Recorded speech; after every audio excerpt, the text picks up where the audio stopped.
নমস্কার বন্ধুরা, আপনারা দেখছেন নিউজ নদিয়া ইউটিউব চ্যানেল। এ যেন এক জীবন্ত বিশ্বকর্মা। ৭০ বছরের দৃষ্টিহীন এক স্বনামধন্য মেকানিক্সের দোকানে যানবাহন সারানোর প্রতীক্ষায় থাকেন বহু মানুষ। আসছি বিস্তারিত প্রতিবেদনে। এ যেন এক জীবন্ত বিশ্বকর্মা। অনেকদিন আগেই হারিয়েছেন মূল্যবান দুটি চোখ, কিন্তু তারপরেও আর ৫টি সাধারণ মেকানিক্সের মতোই সুনিপুণ দক্ষতার সঙ্গে সাইকেল যাবতীয় সবকিছুই সারাই করে আসছেন শান্তিপুরের এই সাইকেল মেকানিক্স কৃষ্ণধন সরকার। বিশ্বকর্মা পুজো সদ্য সমাপ্ত হয়েছে, এখনও হয়নি মূর্তি বিসর্জন। তবে তার আগেই এক জীবন্ত বিশ্বকর্মার সন্ধান পাওয়া গেল নদিয়ার শান্তিপুরের বাথানগাছি বাজার সংলগ্ন মধ্যপাড়ায়।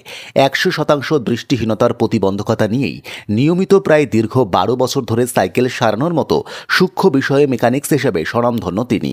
সময় কিঞ্চিত বেশি লাগলেও আজও ভালো কাজের জন্য তার দোকানে প্রতীক্ষায় থাকেন ভ্যান কিংবা রিক্সা অথবা সাইকেল চালকরা। চারদিকে টোটোর বারবারন্ত হলেও গ্রামাঞ্চলে এখনও এই ধরনের যানবাহন নেহাত খুব কম নয়।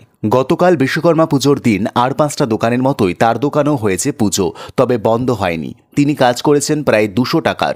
তার কারণ এই দোকানের উপর নির্ভর করে সংসার চলে তাঁর। পরিবারে রয়েছেন ৭৫% দৃষ্টিহীন এক স্ত্রী, টোটো চালানো একমাত্র পুত্র এবং পুত্রবধূ ও নাতি।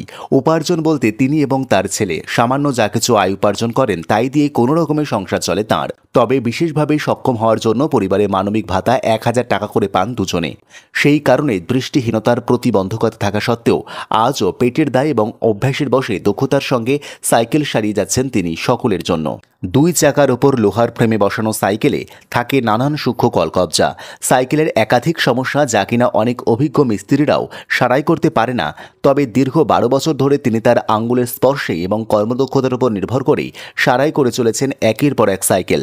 অন্যান্য মেকানিক্যাল থেকে একটু সময় বেশি লাগলেও সাইকেল আরোহীরা তার কাছে আসতে পছন্দ করেন, কারণ তারা জানাচ্ছেন তিনি কাজ করেন অত্যন্ত ধীরে সুস্থে, যার ফলে সাইকেলের সমস্যার সমাধান হয় চিরস্থায়ী। সাইকেলের বল বিয়ারিং, চাকার টাল ভাঙা, এছাড়াও সাইকেলের চাকার পাংচার সারানো ইত্যাদি সূক্ষ্ম এবং দক্ষ কাজ সুনিপুণভাবে দৃষ্টি না থাকা সত্ত্বেও তিনি করে থাকেন অনায়াসেই। একমাত্র পুত্র সৌমিত্র বলে দোকানঘর খোলা বন্ধ থেকে শুরু করে বাবার আলমারিতে বিভিন্ন ছোট ছোট সাইকেলের পার্টসপত্র সবকিছুই তার নখদর্পণে। অনেক সময় আমরা খুঁজে পাই না, কিন্তু তিনি অনায়াসেই খুঁজে পান। এলাকার পঞ্চায়েত সদস্য মানব ঘোষ জানাচ্ছেন ওনার দোকান ছিল বর্তমানে জাতীয় সড়কের পাশে, তবে সম্প্রসারিত হওয়ার কারণে সে দোকান ভাঙা পড়ে, তাই বাড়িতেই দোকান দিয়েছেন।